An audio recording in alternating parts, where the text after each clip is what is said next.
My name is Ajit Sachdeva, and I'm the Director of the Division of Education at the American College of Surgeons.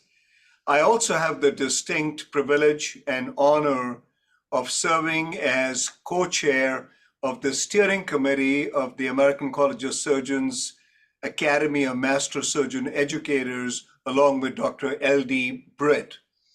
I would like to welcome you warmly to this evening program of the Academy.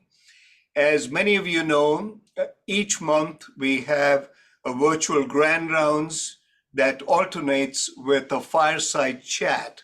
And the grand rounds focus on timely topics discussed by experts, and the fireside chats are conducted in the form of a conversation with a preeminent master surgeon, educator, and other preeminent surgeons who we recognize as being leaders in the field of surgery and from whom we want to learn, and we want to hear their side of the story, get some guidance from them, and also have a wonderful evening session feeling close to these luminaries.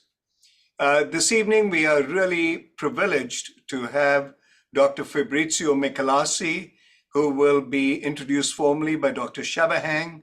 I will just mention up front that Dr. Michelassi is a preeminent academic surgical leader, renowned not only in the US, but all over the world. And in the education space, he is a preeminent master surgeon educator, a founding member of the Academy. And in addition to that, he does a lot for the college. He is vice chair of the Board of Regents, and he is chair of the program committee that is responsible for the whole clinical congress program, and also serves as chair of the Surgeons as Leaders course. And I am amazed that Dr. Michelassi is looking so fresh after a grueling 5 days that ended yesterday with one of the most successful iterations of the Surgeons as Leaders course on the Duke campus in North Carolina. So we are delighted to have you here, Dr. Michelassi, who will be introduced formally by Dr. Shabahang.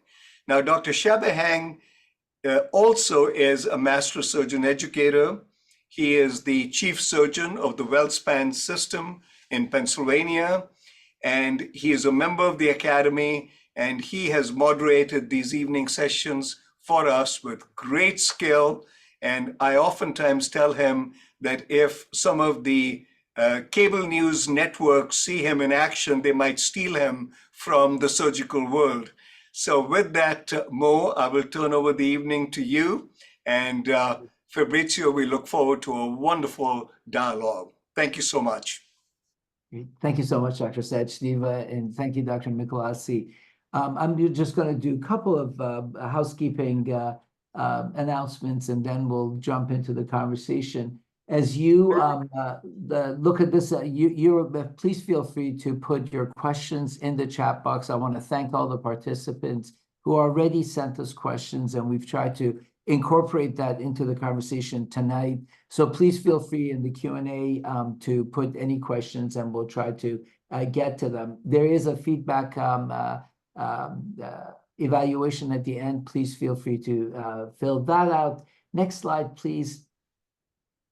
On the Academy website, we have more than 30 recordings, as Dr. Sachdeva said, of the fireside chats and grand rounds.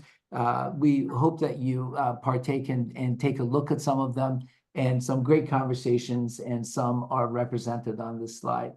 Next slide.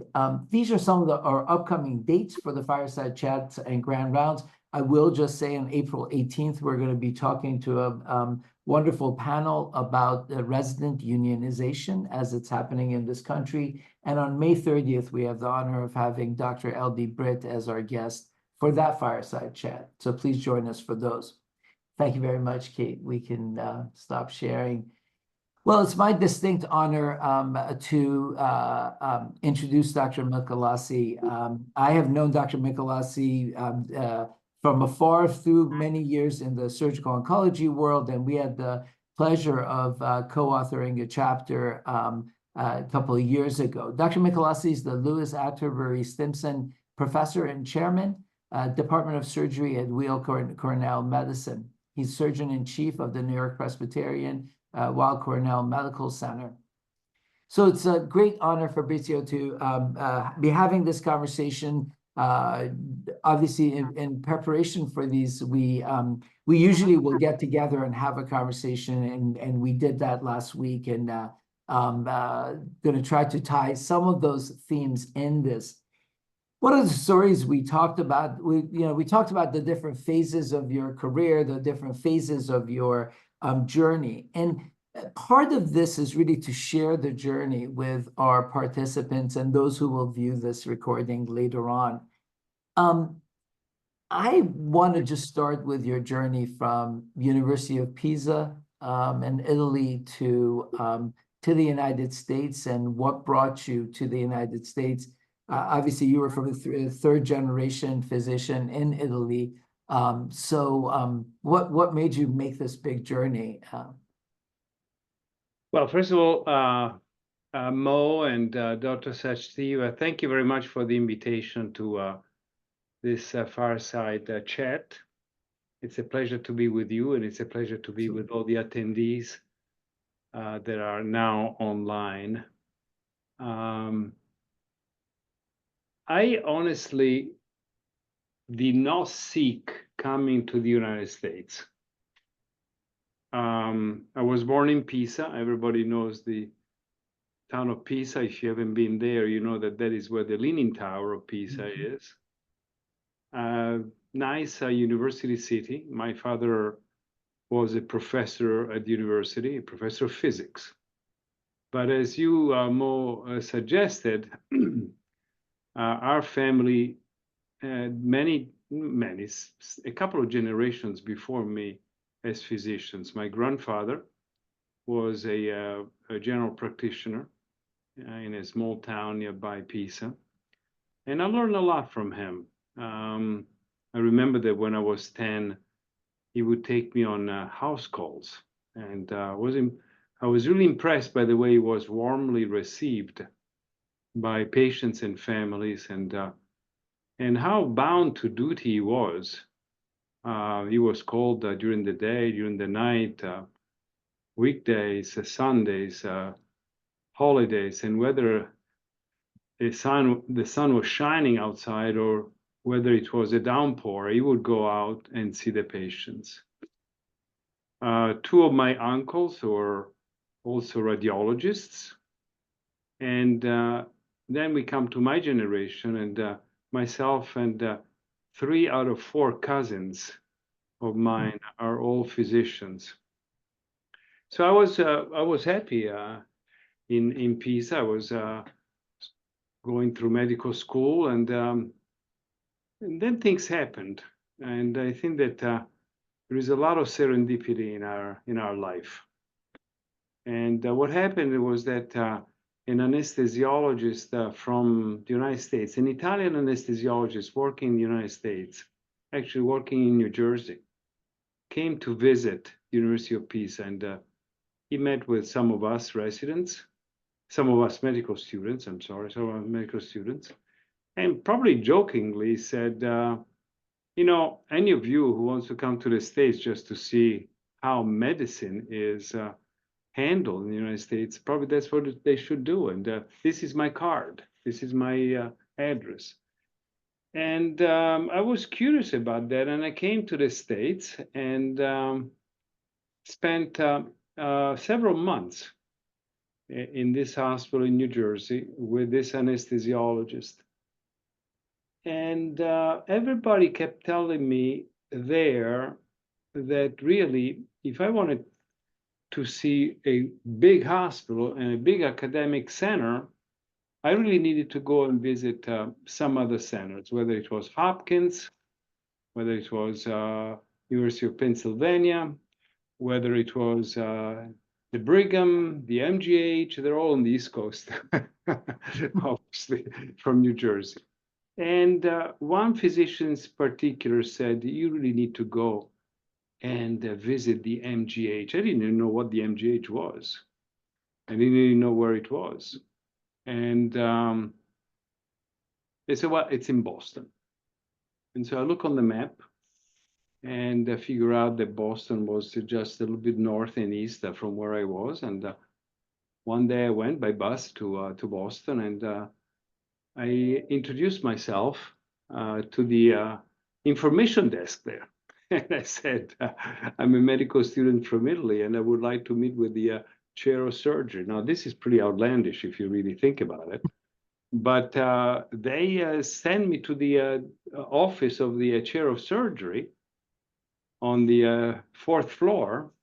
And I knocked and I entered, and I introduced myself as a medical student from Italy and asking to meet with the chair of surgery. Now, the chair of surgery was Dr. Austin. I got to know Dr. Austin later in life. He was bigger than life.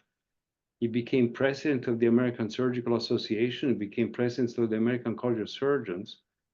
And I, as a medical student from Italy, was asking to meet with Dr. Austin. Obviously, the secretary did not flinch. And she said, I'm really sorry, Dr. Austin is out of town. I'm sure that Dr. Austin was in town, but she told me Dr. Austin is out of town.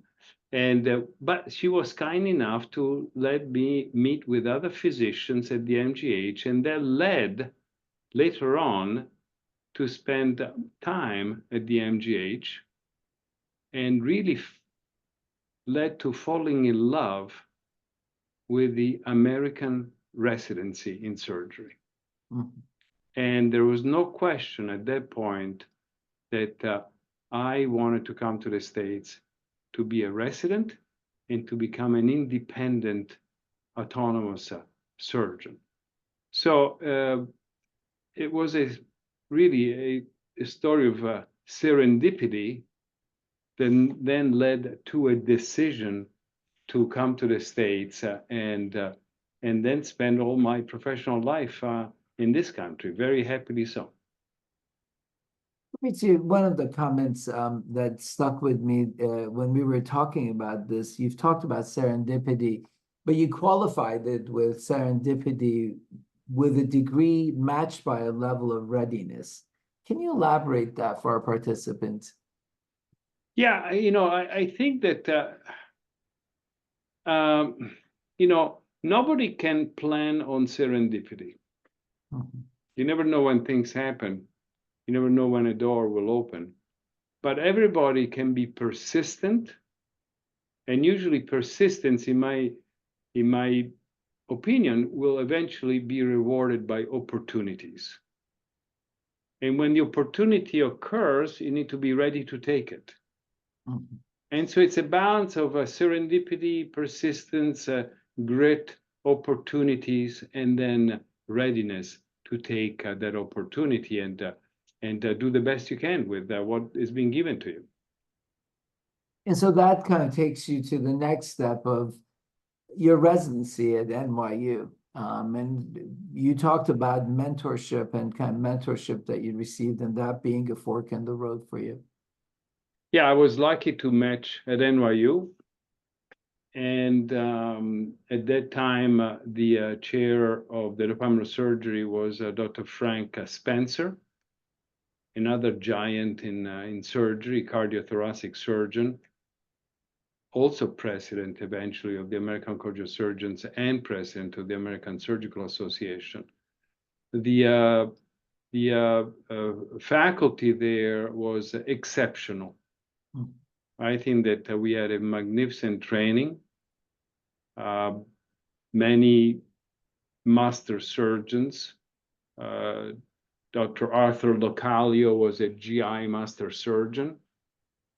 Everybody, I'm sure, recognizes the name of John Ranson. John Ranson, the pancreatitis, acute pancreatitis, the scoring system for acute pancreatitis. He was a faculty member at NYU. NYU also, the residency had the ability to have us rotate through the private hospital, which today is called the Tisch Hospital, Bellevue City Hospital, and the VA Manhattan. All these three hospitals are within 10 blocks.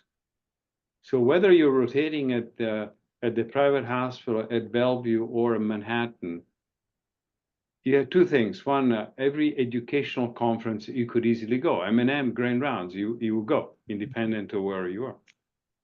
And the other thing is that you could call on the help of faculty members to come and help you in supervising you at Bellevue or at the VA Manhattan VA. So it was a fantastic clinical residency, and I felt really fortunate being there and do the 5 years of clinical residency at NYU. Definitely want to then move on to your leadership careers, but before that, one of the questions that one of our participants asked, and I see also in the chat, the concept of any advice you have for international medical graduates who also desire to come to this country and train here. Yeah, it's as you can imagine, I've been fortunate to advise many over the past decades. It is not an easy transition. It is not an easy transition because the medical school abroad, especially in Italy and in other countries, but I'm sure is very different from medical school here. And it may not prepare you, certainly did not prepare me adequately to the hardship of a residency in surgery. And the hardship, we all know what it is first of all, is working at least nowadays 80 hours a week. When I was a resident, there was no 80 hours, so we were working hard. And then also the responsibility that you take on in taking care of patients, and the fact that you really need to be part of a team and pull your weight. On top of that, you add the fact that English is not your first language, and medical English may not be certainly your first professional language. So it is a very difficult transition. And no matter how good you are, no matter how much grit you have, no matter how much perseverance and vision you have, it is not an easy transition. And it is not even easy to match.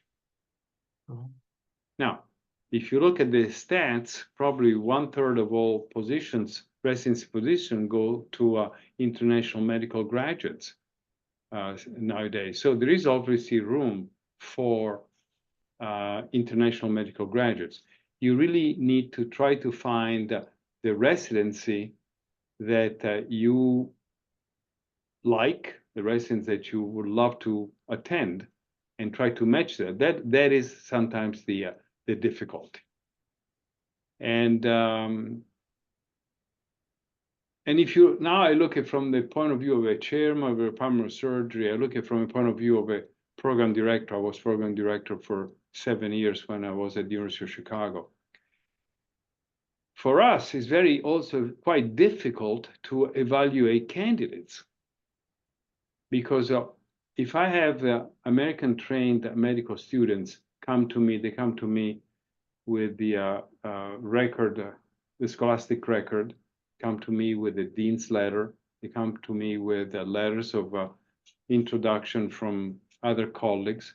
I have the possibility at times to make phone calls, really understand that the value of the individual. All this is impossible for international medical graduates.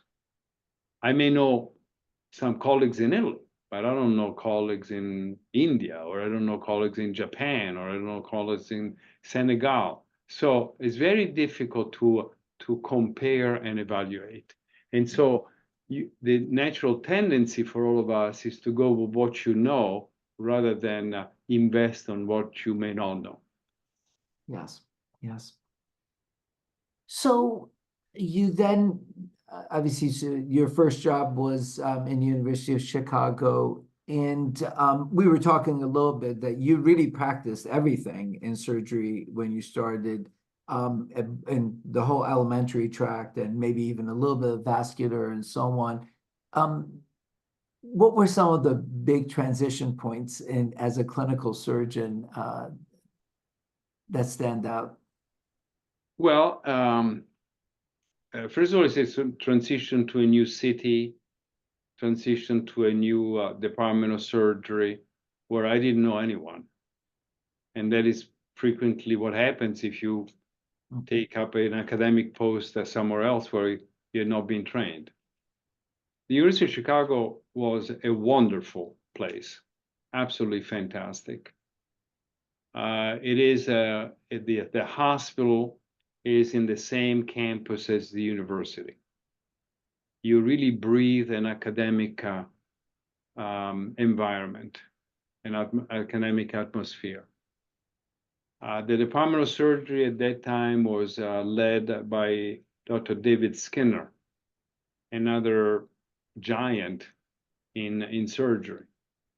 And the reason why they recruited me is that Dr. George Block, a gastrointestinal master surgeon, a GI master surgeon, needed a young individual to help running the service with him.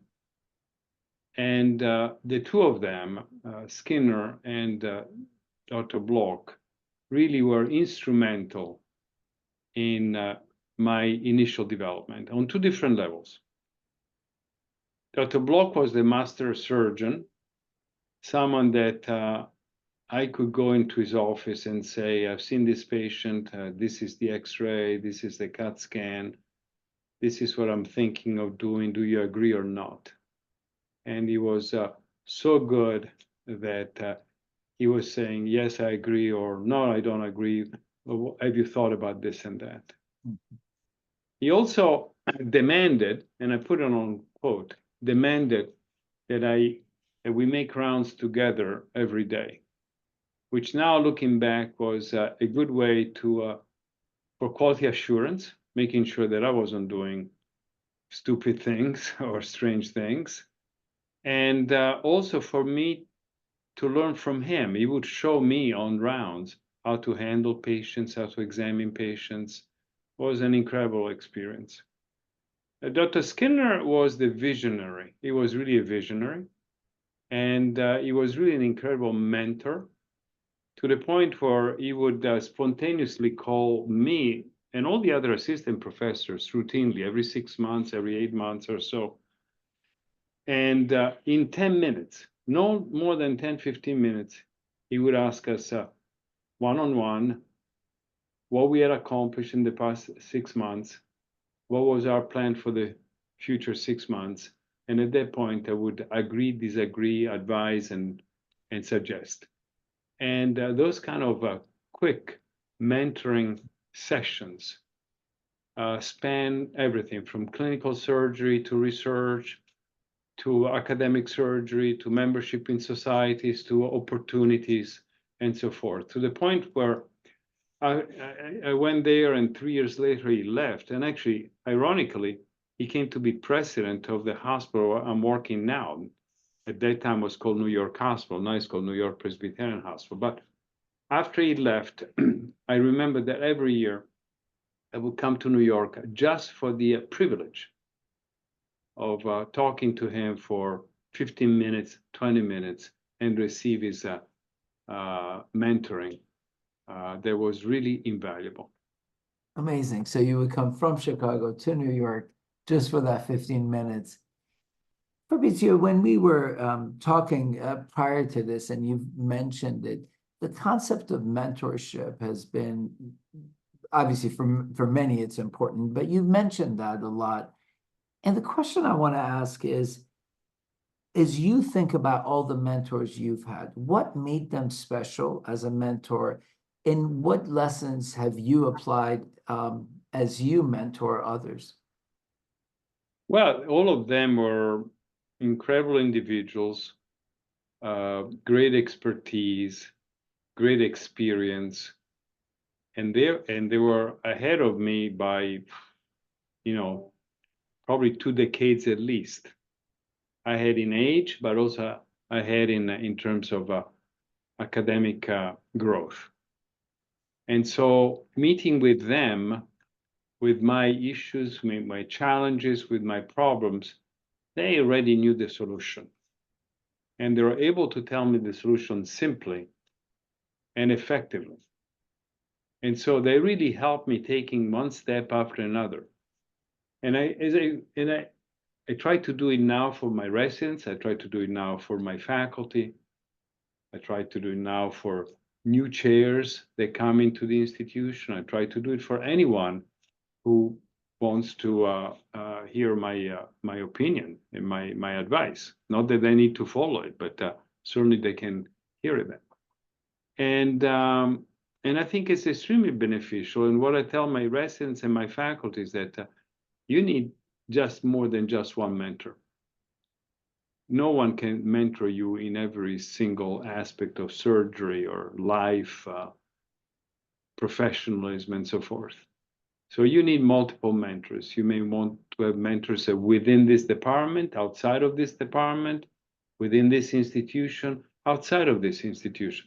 And to this date, I still have mentors, individuals whom I trust, and individuals who I pick up the phone and ask questions and receive advice. Call them mentors, call them coaches at this point. It's a little different, the dynamic, but certainly I have many individuals whom I rely on routinely for their honesty, for their transparency, for their experience, for their wisdom, and for their generosity of time and advice. In, you know, the question many times comes up, how do I choose a mentor? How do I select it? Any advice on that? Well, I think that you need to find someone. First of all, eventually the relationship is you need two. You need the mentee and the mentor. They both do their job to really be effective. The mentee needs to know that being an appropriate mentor means investing in time and emotions in the mentee. Mm-hmm. And so you need to respect the mentor and the mentor's effort. Because of that, you need to arrive prepared to the meeting. Prepare with an updated CV, prepare with a list of things that you have achieved or done in the past 6 months, prepare with a vision for the future, prepare with whatever will make that conversation practical. You cannot go to a mentor in a passive way and waiting for orders or waiting for things to, okay, do this, this, and this, and come back. That is you don't even want that from an intern to a certain extent or a resident. So even less from someone more senior than that. The mentor also needs to be very responsible. When you talk to the mentee, you really need to understand the issues. You really need to understand at what point in the growth curve that mentee is. You need to advise appropriate steps, and you need to invest time and consideration into the growth of the individual. To a certain extent, then a mentor can also become a sponsor. Mm-hmm. And at times offer opportunities for the mentee that will facilitate the growth of the mentee. But it's really it's as they say, you need two to tango. You need the two to do the mentoring, the mentee and the mentor, and both of them active and respectful of each other. Thank you. So you've been a leader both at a divisional level of general surgery at University of Chicago, and now chair for about 20 years at New York Presbyterian, Weill Cornell. What is you're obviously coming from a leadership course, as Dr. Sachdeeva alluded to. What are some of your guiding principles in your leadership? Well, first of all, I think there are different kinds of leadership we have to realize. And, there's the autocratic leadership, there is the democratic leadership, whatever. I am more of a servant leader, trying to help the faculty members of the department, trying to help the staff achieve as much as they can and as much as they want. So it goes that if you do that, you really need to want it to do it, which actually, in my opinion, translates in you need to derive pleasure from helping others. So you need to be generous of your time and your advice. And you really, again, I'd like to repeat it, really need to derive pleasure in doing that. I think that is, in my opinion, is the most rewarding leadership.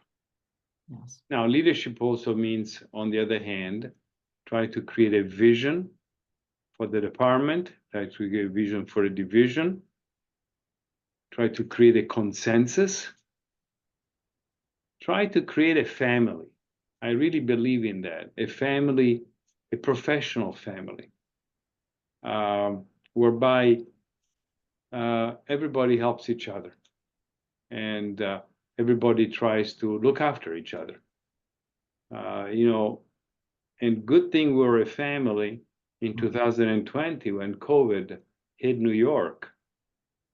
Yes. Because otherwise we would have not survived. And so there are different facets of leadership, and we can certainly talk about other things, but these are the principal tenets of on which I base my leadership.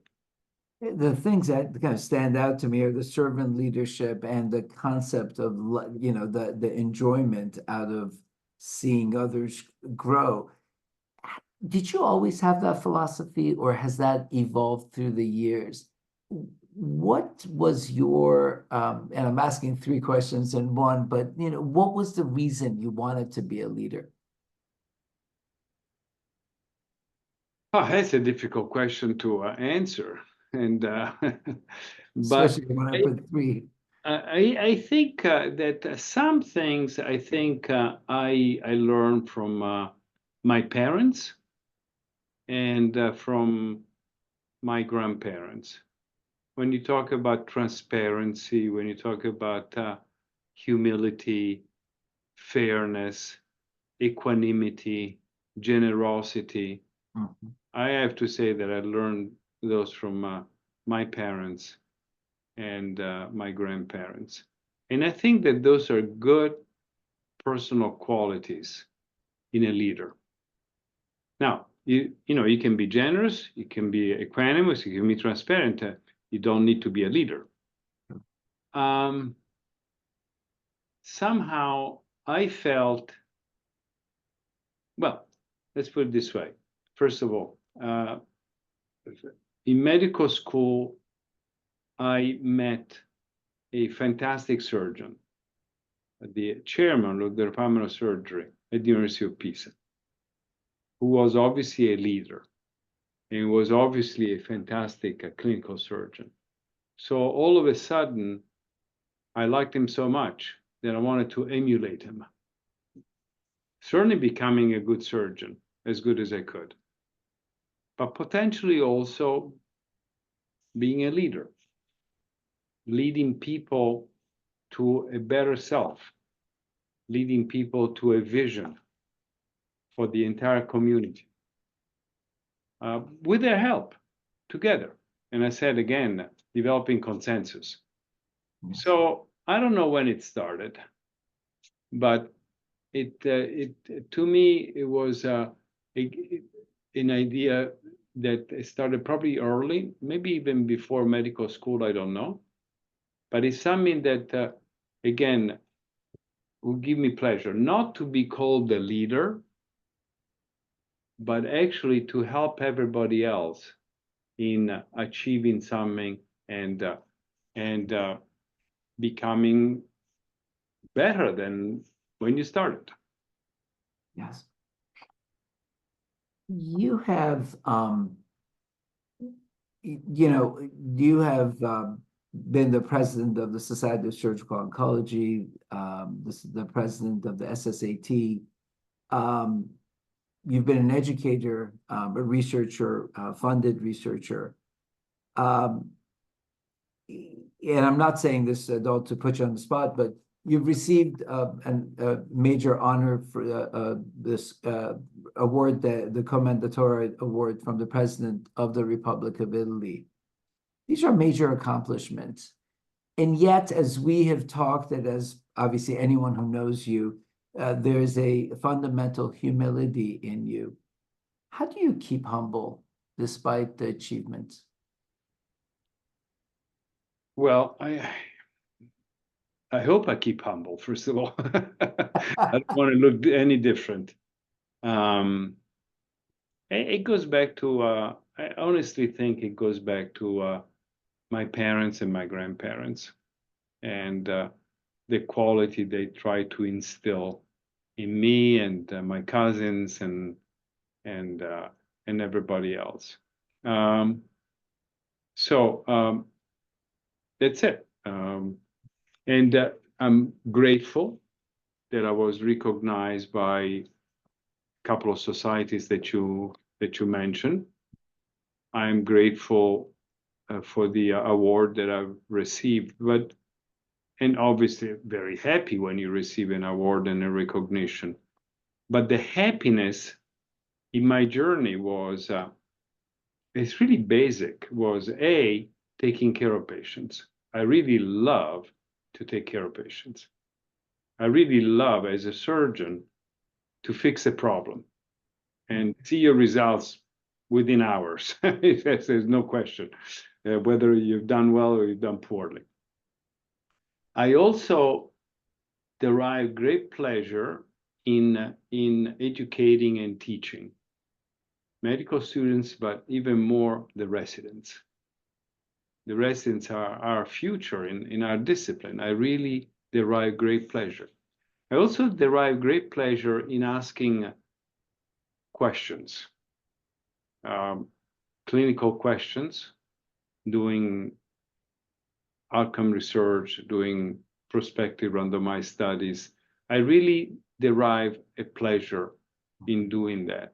So, yeah, of course, the accolades have come, but as a byproduct, I'm really happy being a surgeon, trying to teach the residents and potentially advancing knowledge in our discipline, and in my field is mainly gastrointestinal surgery. Great. Thank you. Thank you for that response. A question that one of our participants had sent was the question that's commonly asked, how do you balance all of the different priorities, both obviously as a chair, as a clinician, as a scientist, as someone who gives a great deal of time to the American College of Surgeons, among other organizations? How do you balance all of this? It's a good question. It's an extremely good question. The answer is complex, and but probably the common denominator to the answer is time management and appropriate planning, and also knowing what is important.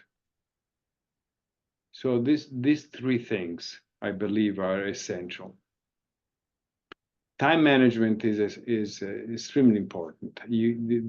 If you don't have good time management, you cannot use your time appropriately and at the highest level of efficiency. Knowing what's important is also important. Wasting time on things that are not that important takes time from investing your time in things which are important. That's another important thing. And I think that what one has to realize is that planning, short-term planning, long-term planning is equally important. Short-term planning is that, okay, what am I going to do Monday, Tuesday, Wednesday next week? I got to plan it. And probably during this weekend, I will spend some time thinking about, oh, I'm meeting with this person, I'm doing this, I got to write this chapter, etc., and I plan the week. But then there is also the long-term planning, something that I try to do at least twice a year, planning therefore a year ahead, 2 years ahead, potentially 3 years ahead. So planning is extremely important. And the final concept that I would like to give, especially to the young fellows and the residents, is that as we go through our decades of life, there are different priorities. And there are different demands also. You still have 24 hours in a day. And therefore, you need to allocate time according to those priorities. And some decades are very difficult. Probably the most difficult decade, in my opinion, is once you come out of residency, first job, you need to prove yourself. You need to start writing papers if you want to progress in the academic ladder.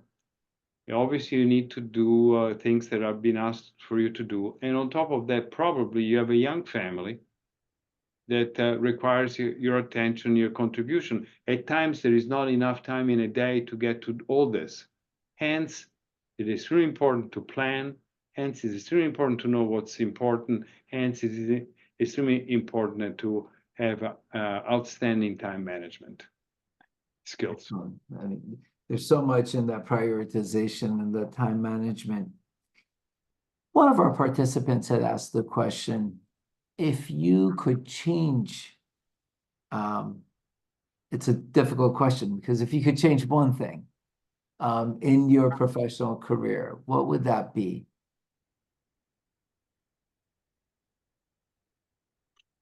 It's a difficult question because I can come up with many things. I said the one makes it difficult. And I may modify it and ask this question. What's the worst advice you've gotten about your career or leadership? I'm a positive individual, and honestly, I think I've only received great advice.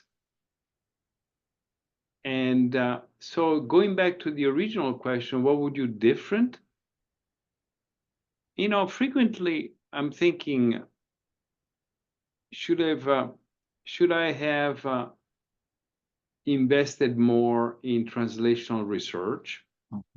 I had a laboratory when I was an assistant professor, and I did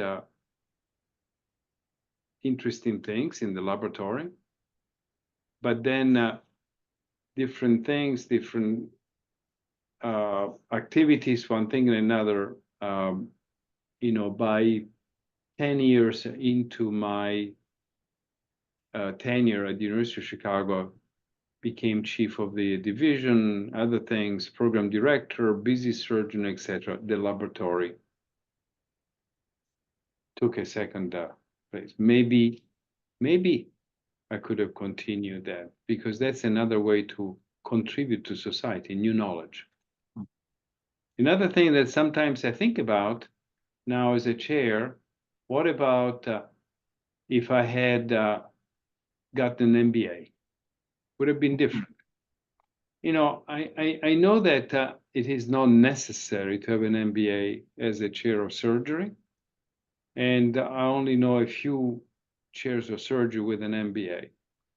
But I think that a more organized knowledge of the business aspect of our profession, I'm sure that it could have helped. I'm not sure would have made a difference. I'm not sure, but probably could have helped. It's something that you don't know, and therefore you think, maybe I should have done that. So these two things are things that potentially I could have done differently. Appreciate that. I want to kind of move into your thoughts about the world of surgery and so on, and some opinions. Question that's put in the chat. What is your thought on surgeons participating in politics? Do you think it will create a stronger voice for surgeons?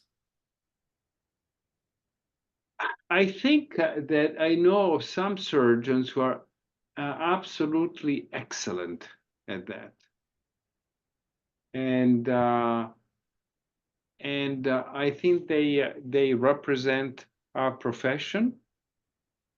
And I think it's extremely important that we make our voice known to the politicians and advocate for our patients and advocate for our healthcare. So I think that if you have those qualities, I don't have those qualities. If you have those qualities, if you have that knowledge, if you have access, if you work at access with politicians locally, then state, then federal, I think that is a very worthwhile thing to do. But it needs to be done well. It needs to be done, again, with knowledge of the facts. It needs to be done with a vision, with a plan. The American College of Surgeons, for that matter, helps tremendously. In about 2 weeks, we'll have the Leadership and Advocacy Summit in DC every year in DC. This time is in 2 weeks, Saturday, Sunday, Monday, Tuesday. And actually on Monday, we'll walk to the Hill and meet with our representatives, senators, congressmen, etc. And I think that the American College of Surgeons, if you're interested in advocacy, could be a good way to start to get the education necessary and potentially the help necessary to become a great advocate. When you think about the world of surgery, next 20 years, next 50 years, what do you see in the crystal ball, and what concerns you the most? Well, there's going to be incredible progress. Over my professional lifetime, I've seen new procedures, quote unquote, invented. Like, you know, I'll give you some examples, such as the J-pouch ileoanal anastomosis for ulcerative colitis. The first one was done in 1978. Now, I don't want to give any, let's make no mistakes. I wasn't there when it was invented. But, you know, during my residency, I did not see a single J-pouch. And I went to the University of Chicago, and I did my first 3 years into being at the University of Chicago. Certainly, we did not have a laparoscopic surgery. Certainly, we didn't have robotic surgery. Nowadays, we're talking about telesurgery, the ability from your operating room, from your console, from your office to be at a robotic console and do surgery miles away, somewhere else. So a lot of medicine has progressed incredibly. Immunotherapy, biologics, Yes. to the point where now we're seeing the same diseases. Either you have incredible survivals that we certainly did not see when we were residents, think about melanoma, or you see some diseases that they're almost disappearing from the clinical armamentarium with the biologics, ulcerative colitis and Crohn's disease. The need for surgery is decreasing. So this will continue. Where it's going to go, I don't know. But certainly, we as surgeons need to maintain our interest in innovation. We need, endovascular. Talk about endovascular. We're all done, all our vascular cases were done open. Abdominal aneurysm were done open. Yes. Nowadays, 90% of vascular surgery, maybe even 95%, is done endovascular. So even in a lifetime, things have changed tremendously. So we need to continue to be curious, be innovative, and embrace innovation. Embrace innovation after it has been demonstrated to be safe for the patient, obviously. You don't want just to embrace everything, every newest thing that exists without really knowing whether it is advantageous or not to patients. I think that what worries me is obviously the ability to take care of all patients and access. That worries me. And there are many challenges to access in the United States. There is the geographical challenge. In some states, you don't have enough physicians, you don't have enough surgeons. If surgeons are there, they're hundreds of miles away from where the surgical emergency may be. So geographical challenges. There's obviously socioeconomical challenges, coverage challenges. So there are all kinds of challenges that, we need to continue to work for that. The motto of the American College of Surgeons is to heal everybody with skill and trust. And that's what was the base of our Hippocratic Oath. But sometimes we can't. Whether we don't want, I hope not, or whether we just can't for different reasons. I think that we, as a wealthy nation, we need to pay attention to that. You have alluded to your family multiple times tonight in this conversation. I know in our conversation last week you did, and the importance of family in your professional life. Would you mind elaborating on that? Yeah, I've been blessed by having a strong family, a supportive family, and I think that is extremely necessary for a surgeon because our job is difficult. Even if you're not a chair, even if you're not a division chief, taking care of patients is difficult. And sometimes you'll be tired. Sometimes you'll be taken by events that you did not expect. You'll face complications that you did not expect.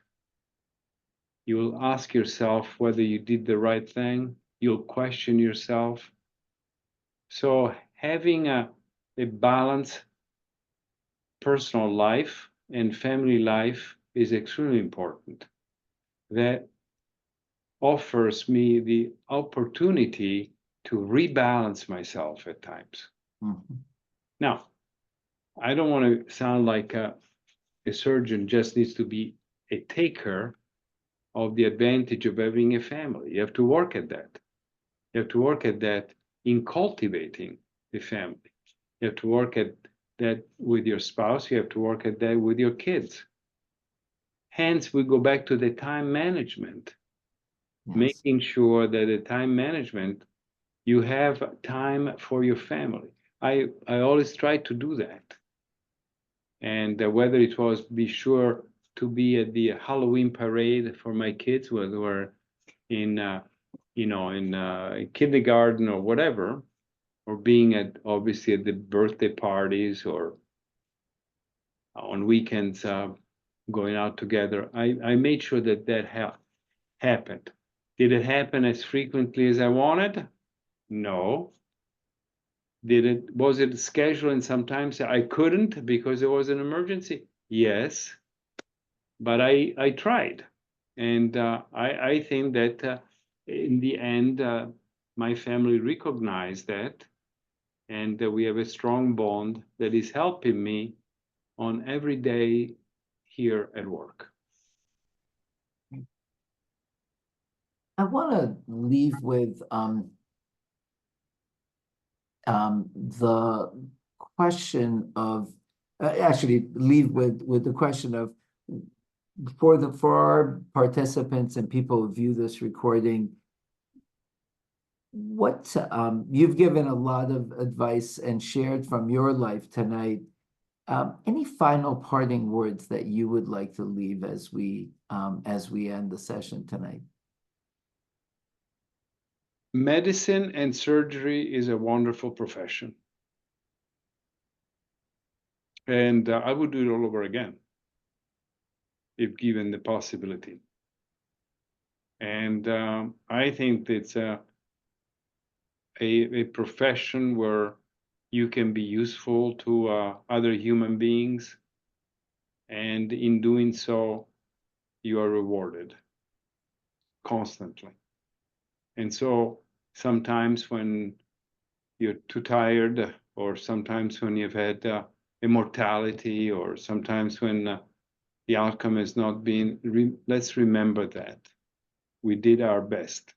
And hopefully, at the end of the day, we have helped a lot of people. Medicine and surgery is a wonderful profession. And then I've been lucky and fortunate to add other things to it. Educating is wonderful. Trying to advance the discipline of surgery is also magnificent. So it's a very rich life. And one that, again, as I said, I would do it all over again. And I want to just say one of our comments that had come was from a patient that you had operated on and done a J-pouch on 10 years ago, thanking you for the wonderful work that you had done, which really just kind of goes along with the comments that you ended on. Fabrizio, it's an honor to have had this conversation with you. Thank you so much. And I'll turn it over to you, Dr. Sachdeva. It is my pleasure to have been with you. Thank you very much. Thank you, Dr. Shabahang, and thanks so much, Dr. Michelassi, for sharing all these pearls.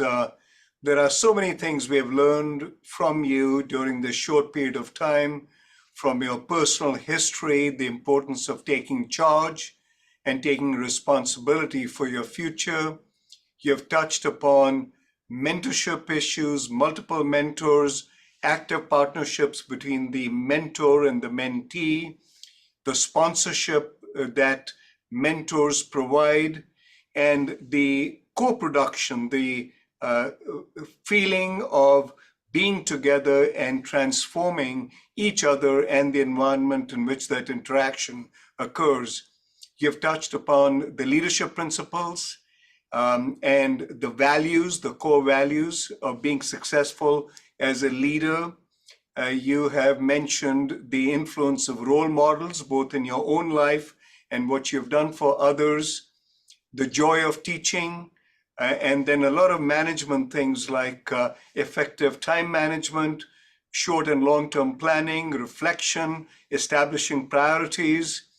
You've touched upon systems of care, societal challenges such as access to care, and you have underscored the importance of having a strong family and a small globe around you, or a big sphere around you that helps you through difficult times. All this you have explained in the most practical terms and in the most clear way, and we've learned so much from your stories and from the dialogue we've had this evening. I want to thank you, Fabrizio, for sharing your wisdom with us, and I have personally enjoyed the privilege and honor of working with you on so many different projects of the college. And I would like to thank you, Mo, for again effectively handling these questions and some very difficult conversations with a preeminent surgeon leader. I want to thank all the attendees for taking the time just before a long holiday weekend to be with us. We've had a great attendance. We appreciate your being here with us this evening. I'm sure many more people will watch this recording as time goes on, as is the case with all our recordings.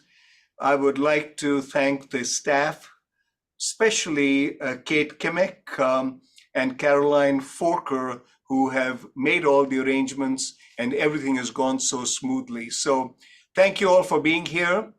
Have a great holiday weekend. Thank you again, Dr. Michelassi, and have a great night. Thank you all. Thank you. Thank you. Good night.